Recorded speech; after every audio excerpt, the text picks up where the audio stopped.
Okay, so if I had 20 seeds and I planted 10, then how many did I have left? 1, 2, 3, 4, 5, 6, 7, 8, 9, 10.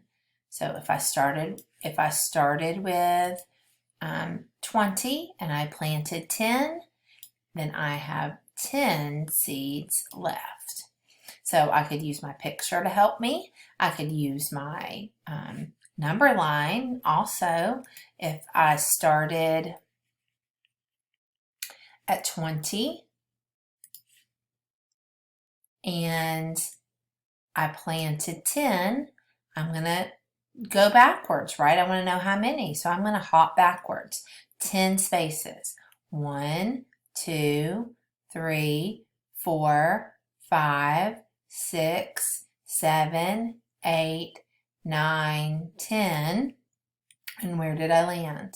10, because 20 minus 10, I'm going backwards, I'm separating, I'm getting smaller, then I would have 10 left.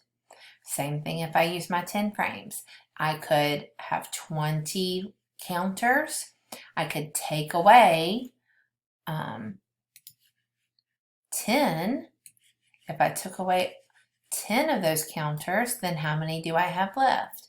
1, 2, 3, 4, 5, 6, 7, 8, 9, 10. I have 10 left. So we were able to count by 2s to get to 20. We were able to count by 5s to get to 20. And we were able to count by 10s to get to 20, weren't we? So there are lots of different ways that we can to get to the number 20.